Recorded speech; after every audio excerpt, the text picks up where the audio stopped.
The war between Israel and Hezbollah is over for now, but the fate of 2 Israeli soldiers kidnapped by Hezbollah is still unclear. So far there's no sign of life.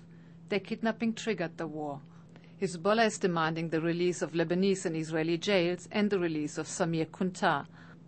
Rumors out of Lebanon are suggesting that Hezbollah wants to use information on missing Israeli navigator Ron Arad for any deal with Israel on the release of the kidnapped soldiers. Arad was captured by Amal militiamen in October 1986 and later sold to Hezbollah. Some rumors coming out of Lebanon claim that he might be alive. Hezbollah has used information and disinformation on Arad ever since to obtain the release of Lebanese and Israeli jails. The only kidnapped soldier Israel knows is alive is Gilad Shalit, who was kidnapped by Hamas militiamen over 2 months ago in the Gaza Strip. Hamas demands the release of Palestinian prisoners and says Shalit's release is imminent. According to what I know from the period I was in the army and the intelligence, I believe that Ron Arad is probably not with us anymore. And we are facing right now lots of disinformation, mainly based from coming from sources who have a very blatant interest in what's going on. So the linking between Ron Arad and the two missing, the kidnapped soldiers. But basically, there's nothing to do between the two. If he were alive, do you think that his captors would be interested in giving us a sign of life after 15 or 20 years? If they wanted something from us, certainly they might have the interest in letting us know that he's alive, like they did at the beginning when he was kept with Amal. So we had pictures and we had also a letter to his family and his daughter. So I think that this is basics. And otherwise, I mean, since there's no sign of life, it means that there's no sign of life, with all what it implies. One account Israeli intelligence received alleged that Arad managed to escape during an Israeli air raid from a Hezbollah military training base in the Bekaa Valley, but during his escape attempt was shot in the back by a guard. According to other accounts, Hezbollah sold Arad to Iran. Dead or alive, Hezbollah will use information on Arad, Bassam Abu-Sharif says. Ron Arad is a winning card after the war or before the war. Even if Ron Arad was buried, I mean, the court of Ron Arad, and if Olmert says, no, I'm not ready to exchange that, I think he will be toppled by Israelis the next day. Abu Sharif claims that the 2 soldiers kidnapped by Hezbollah are alive.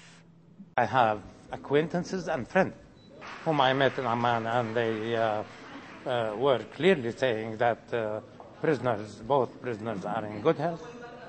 They are taken care of very well, and they've been shown footage of what the Israeli army had done to the villages, to hospitals, to the children, the Qana, and they are waiting for their government, now that the government is saying we're ready to negotiate, to finish the negotiations and go back. Here again, I think that Hezbollah is playing with us like he used to play in the former kidnappings of Israeli soldiers. And in both cases in the past, it appeared that the soldiers were dead. I don't want to pronounce myself on that because I don't know really, but I mean, from the pictures we saw on TV that the cars were hit by missiles, by RPGs and so on, I carry that most probably they might have been wounded in some way or another. If Hezbollah is not interested in giving us a sign of life, well, a living soldier is worth much more than a dead one, so maybe this is the clue. Germany, the United Nations, and U.S. Reverend Jesse Jackson are all involved in the negotiations over the release of the kidnapped soldiers in Lebanon. Hezbollah appointed Nabi Berri, the Speaker of Lebanese Parliament, to negotiate on their behalf, not the Lebanese government. Every Lebanese government would be interested in letting Hezbollah bring as many Lebanese as possible back from Israel. So I think that this is basically would be the position that the Lebanese government would have. There is negotiations going on now, and the United Nations and the Germans are playing a major role. And I tell you more than that, and I challenge the Israeli government to say no, that there is a secret person appointed by the Israeli government and a secret envoy by Annan, and they are starting to draw the agenda and timetable for negotiations, which had started.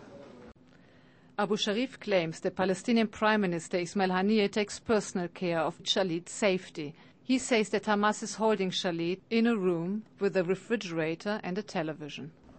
It was not a kidnapping. It was not a James Bond operation. There was a battle, lasted for hours, and this poor guy, it's his luck, was taken as a prisoner. Exchange was offered, Israel did not accept. And since then, Israel had been bombarding Gaza. The fact that until now they couldn't spot the prisoner in a very small area called Gaza, which they know meter by meter and inch by inch. That's a big failure for the IDF. And they shouldn't try to hide their failure by more killing. This attitude of killing every day, an average of 10, in Gaza would make people harder. If they accept today 1,000 in return for this soldier, tomorrow they will not accept it. This must be stopped.